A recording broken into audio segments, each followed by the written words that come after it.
much less. So, All right, so I got it this time. Patty can't handle it, so sinkers and sliders round. I think this is like round three, whatever. So we're gonna talk about some stuff that might hurt some people's feelings. Like we're gonna talk about the showcase and the travel ball stuff. What's the deal? Where's my kid need to be? How much money do I need to send? How much whatever. What I really wanted to say I'm not going to say, but like is it let's just break down the travel ball and the showcase stuff and go from there without me saying too much. all right. First off, I'd say, what's the best travel team for your kid? Is it a travel team that is constructed of guys that have high level ability? Is it a travel team because one of the kids didn't make that travel team, so his dad started a travel team? Or is it, an organization that takes everybody, no cuts, So I think all this factors in. I think you could touch base more so on a travel team that is a high ability travel team, because I know your son has played on your team that was a high caliber team, as well as also playing on a different travel team last summer, I believe.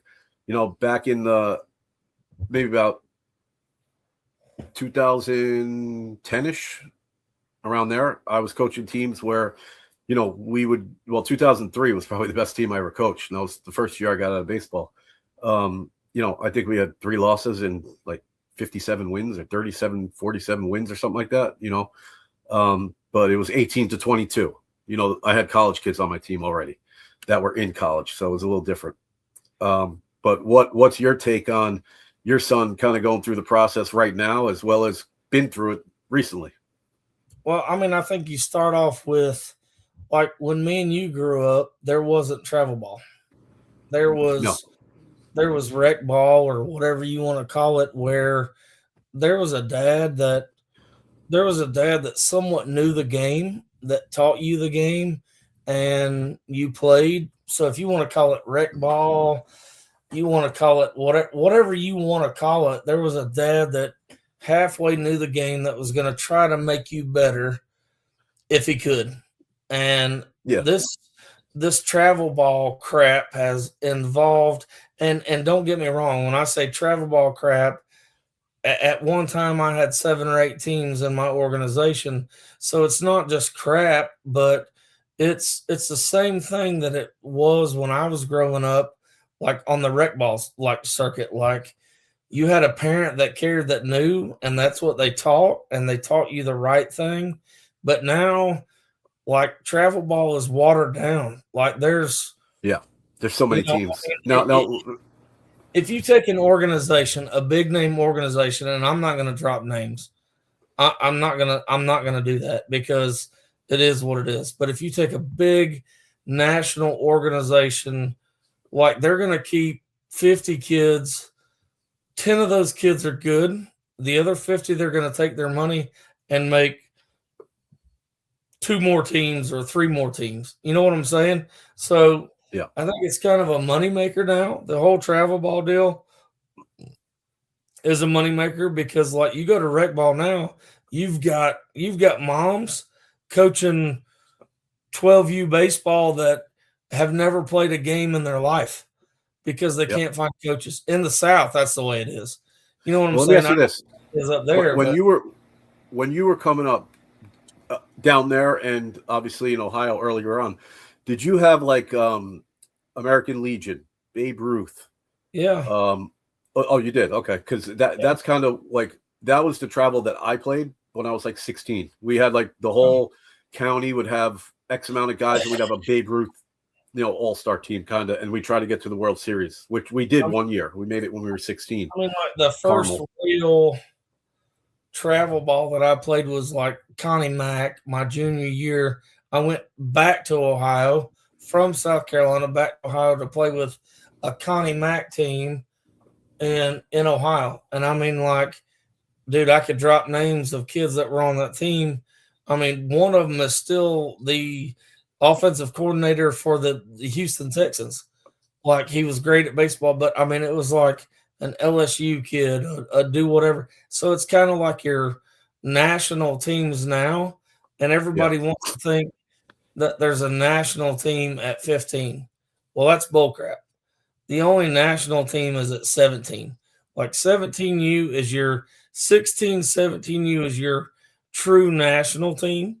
The other ones, they're just taking your money. That's just, I mean, it's great for the kids. They play good stuff and do whatever, but you got an 8-year-old or a 9-year-old. I'm giving a 9-year-old lessons, and the dad's like, well, he's on this team on the national team. And I'm like, yeah, no national team at 9 years old.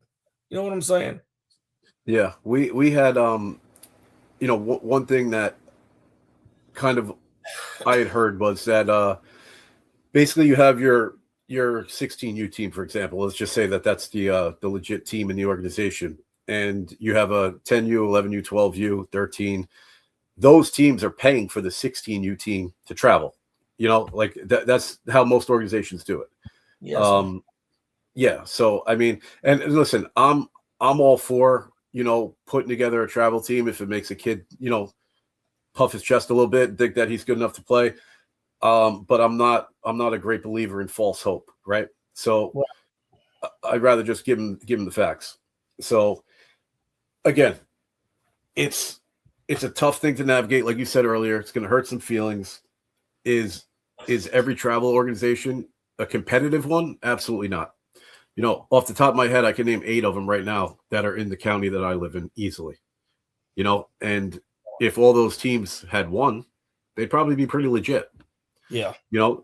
But again, you got some dads that get mad because their kid isn't playing here, their kid isn't playing there, and if you're playing on a true legit team, your kid probably doesn't need to be playing here or there. You know what I'm saying? And that's I think it's a little bit of daddy ball.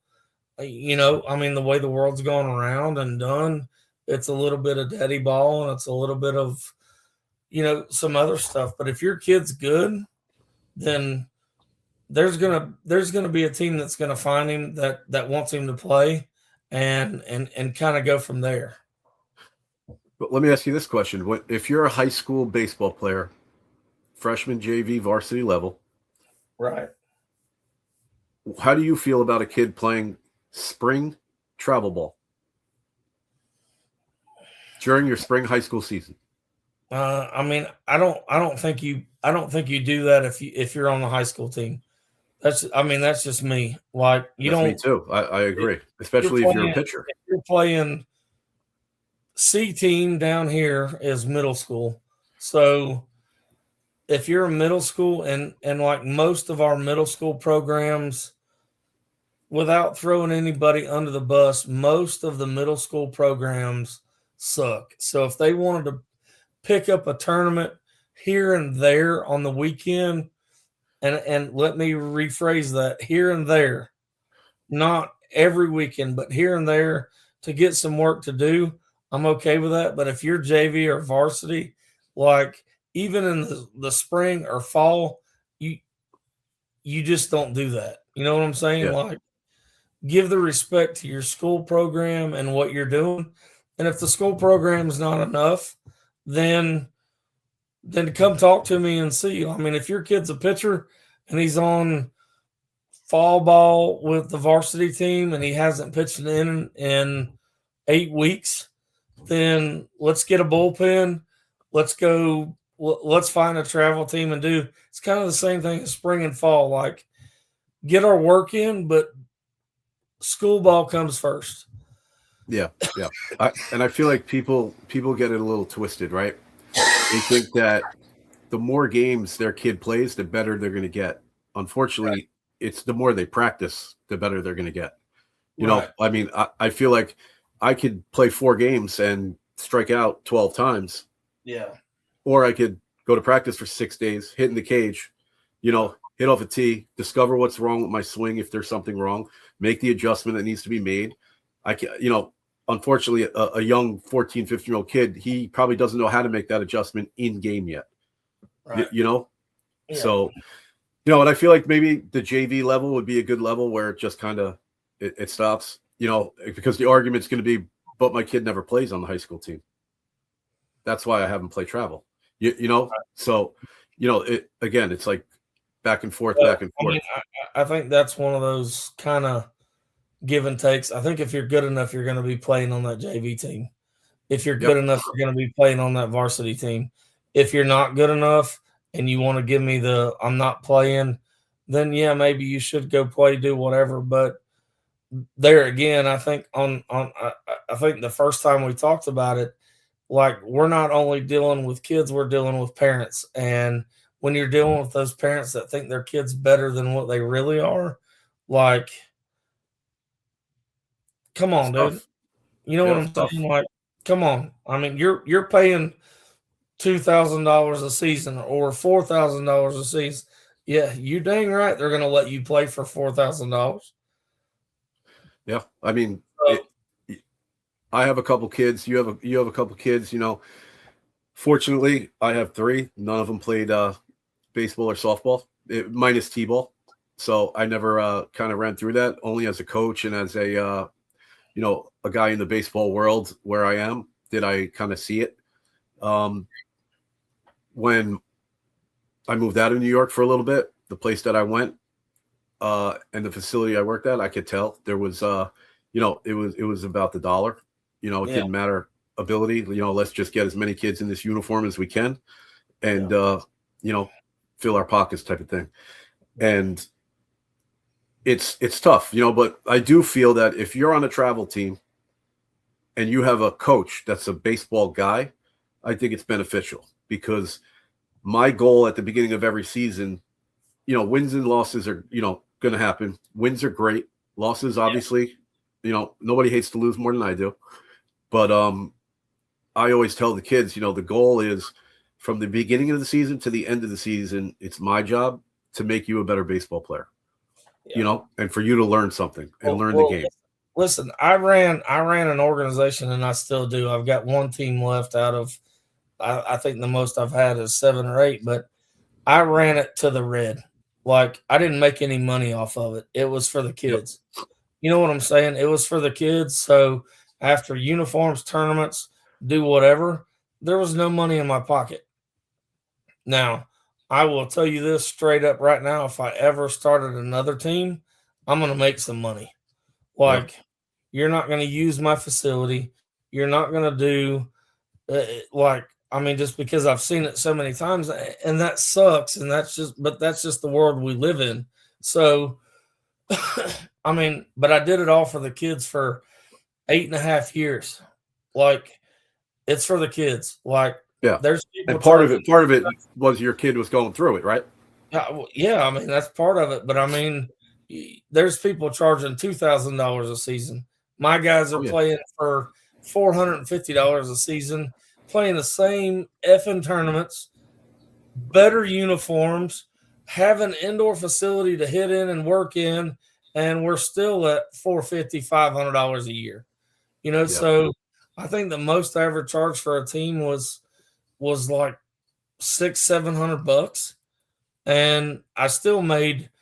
I've spent more money, Patty, than I've made. You know what I'm saying? I'm sure you have.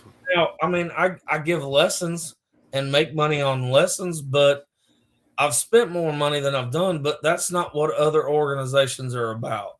So it's. I think travel ball, and I've told people this before, travel ball is what rec ball used to be. So if you go play, let's say, I could be wrong in what I'm going to say, but Rockland County, wherever you're at, whatever. Yep, that's where I'm at. So Rockland County, there's probably 6 or 7 teams.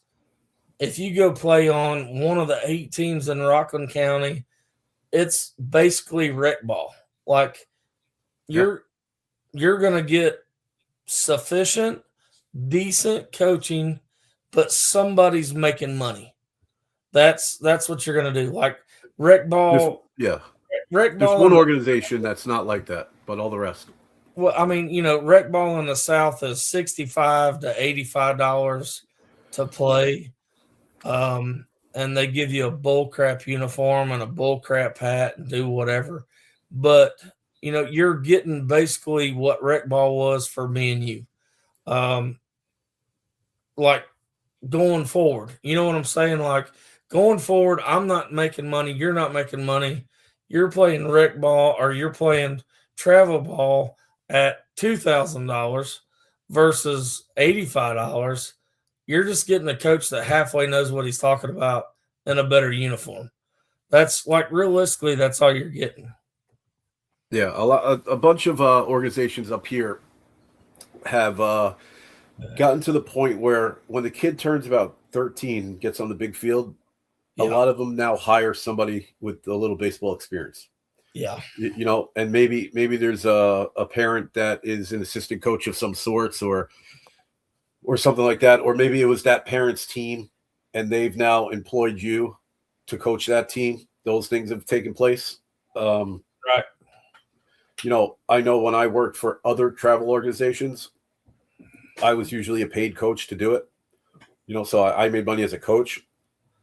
And I think that based on, obviously the years of coaching experience, everything, I never asked for an astronomical amount of money.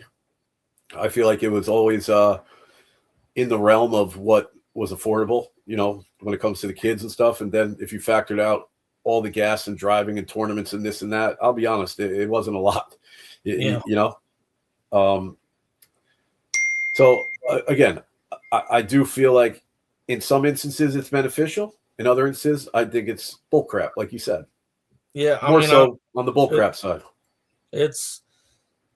I would say like 70-30. You know what I'm saying? Like I think probably. Travel ball is better than rec ball, 100% these days, and it shows.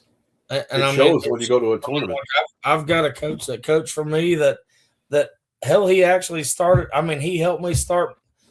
Like we were the first with my organization, and he was like, dude, and he's a C team coach at another school. I won't say names, but he was like, you can tell who's played travel ball and who hasn't. So I mean, I think it's a big thing, but the travel ball kids just got that little bit of instruction from somebody that knew what they were talking about versus Joe Blow out there saying, I mean, from a plumber. I mean, like let's just go a quick example. How do you bunt the ball? Do you bunt the ball at a 45 or do you bunt the ball with a flat bat? Oh, when you're standing in your stance? I mean, if you're bunting the ball, do you bunt at a 45 or do you bunt with a flat bat? Barrel up, man. Yeah. Old Leatherneck was the worst. If you remember his name, then that's great. Oh, I remember it. Leatherneck, he would bunt it with the barrel. I mean, the end of the knob. Hey, been with the end cap. Yeah, but you got people teaching bunt level instead of barrel up and do. So it's some of these things that people are teaching is, dude, it's ludicrous. Like it's comical. They're teaching. It's comical. We obviously, I'm not going to sit here and tell you I know everything about the game of baseball. I'm not going to tell you that I learned the exact proper way that is taught, because I think that there's different ways and the game's evolved and it's changed over the years. And I think we try to change with it in certain ways. But I would say that there's definitely a very good understanding at a high level of the game.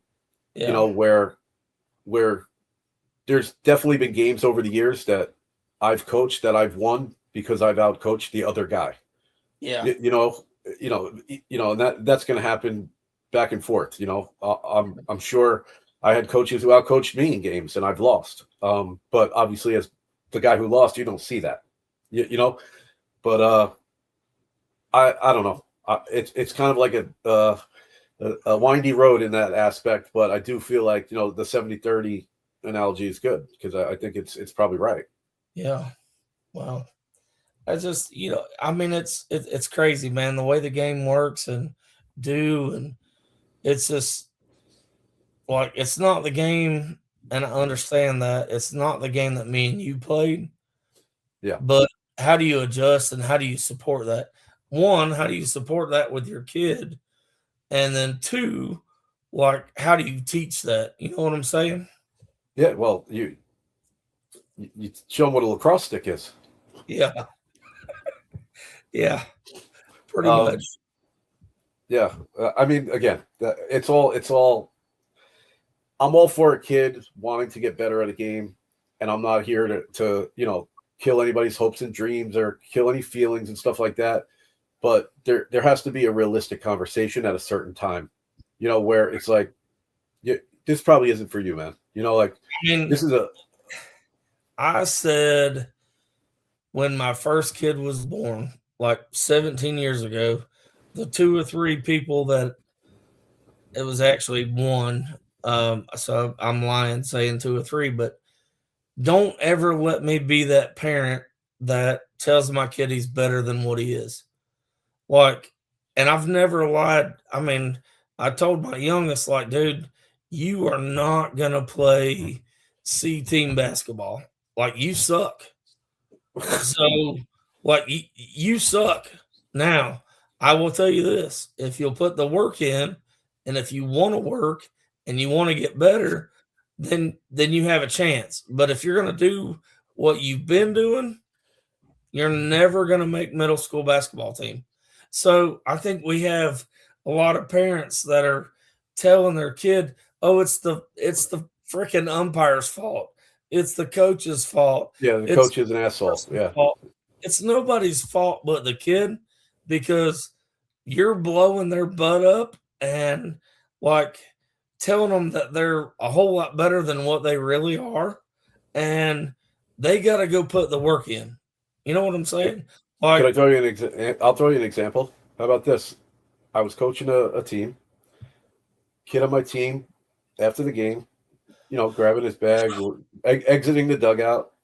Great game, great game. That was all you did it great, blah, blah. And I turned around and I said, who are you talking to? We struck out 4 times, made 6 errors. What do you mean great game? That's part of the problem. yeah, You know what I mean? Like, yeah, great effort. Say great yeah, effort. Don't say great game. I mean, you yeah. struck out 4 times. I mean, There's nothing great about that.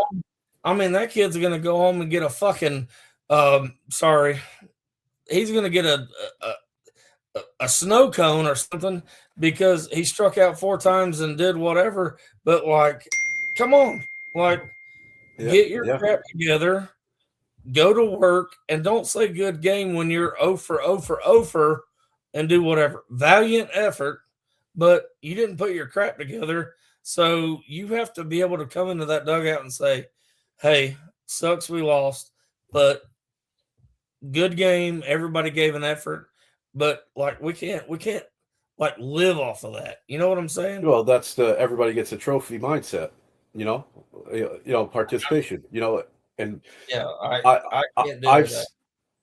no, I mean, we grew up different though, different times, right? So, if I lost, I didn't want to talk to nobody. Like, don't even come near me. Don't talk to me. Don't, if I went 0 for 3 and struck out 3 times, I might have assassinated a tree. I mean, who knows what would have happened? Right.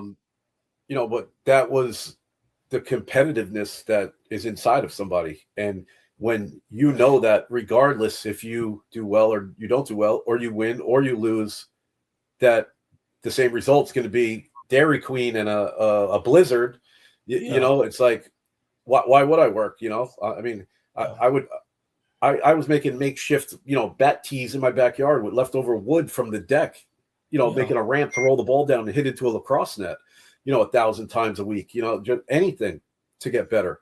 Yeah.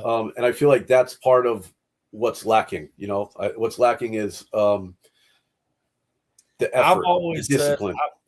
I've always said what's lacking is the FU attitude. So we can do, I'm better but than you.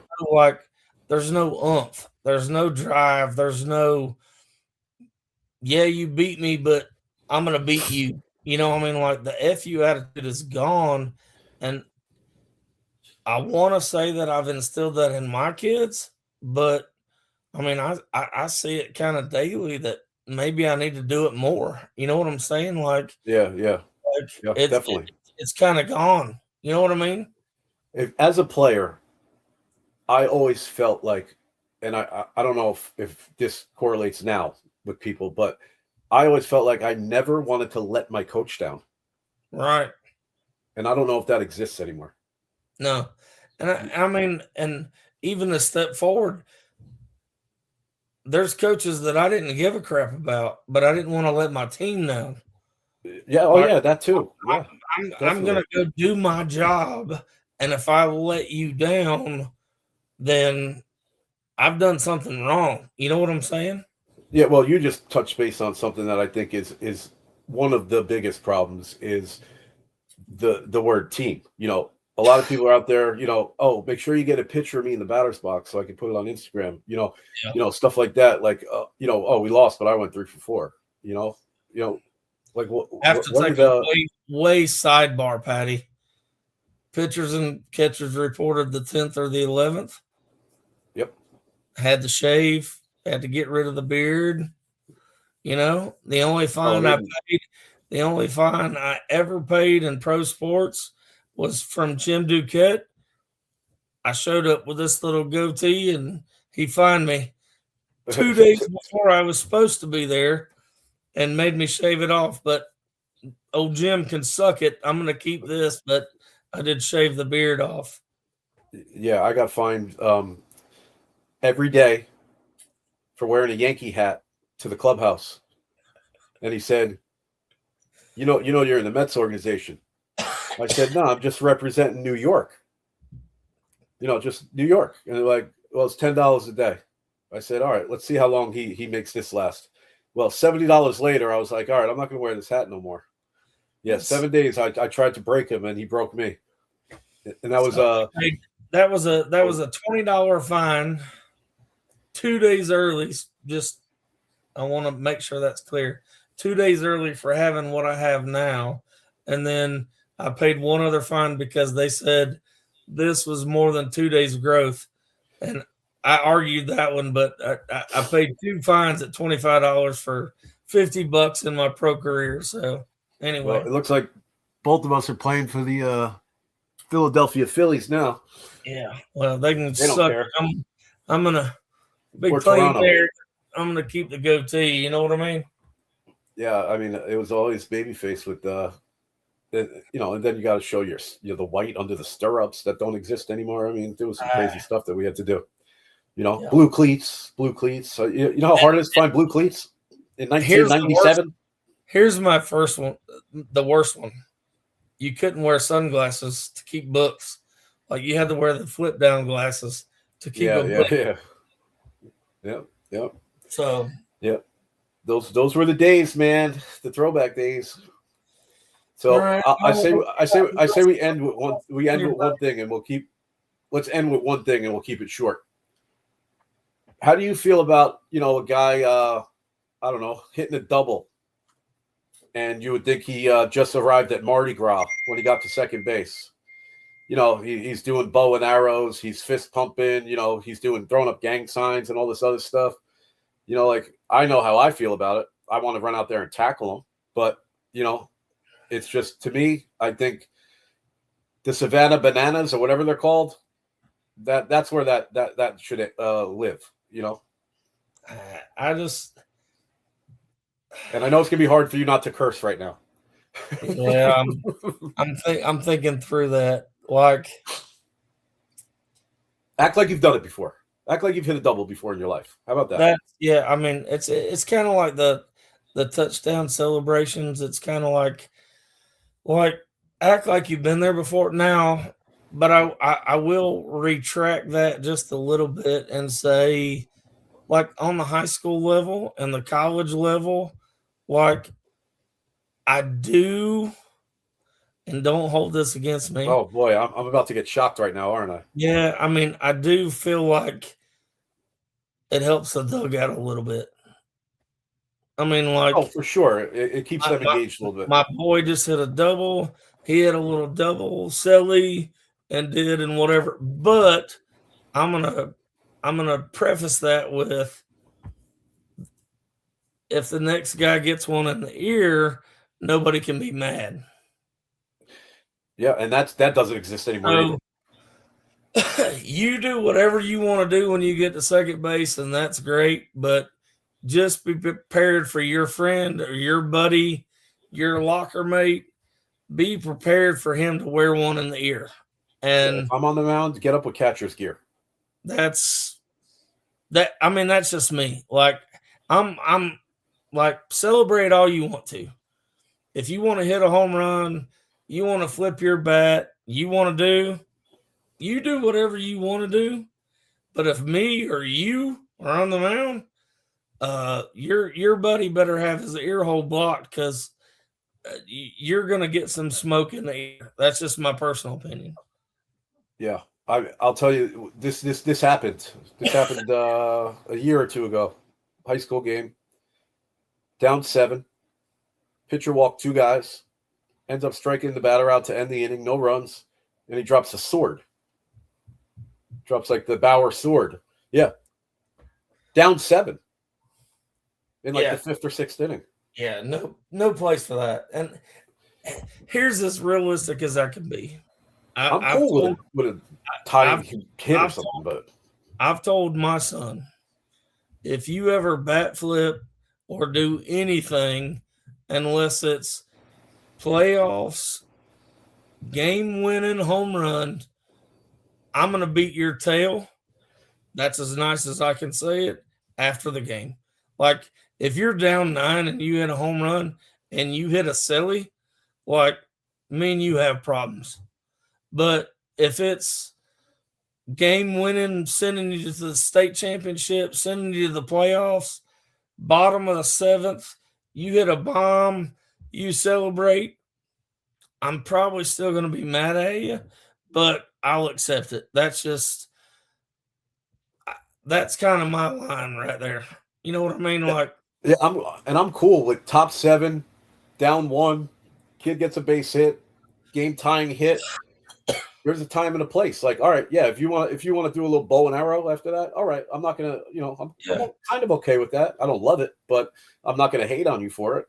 Yeah, but time and a place in the first inning. I still don't love it. I still don't like it. I don't love it, but I can understand it at that point. You know what I'm saying? Yeah, and you're right. It does amp the rest of the team up. So yeah.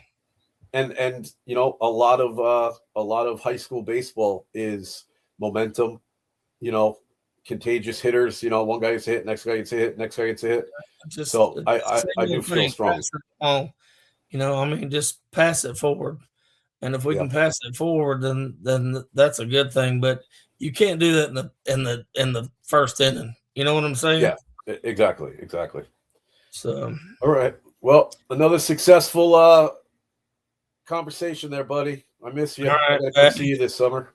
Yep. I love you. Well, be good. Make sure to subscribe, everybody. It's only going to get better. And don't forget to hit like for Matt's bald head. I'm not hit it twice.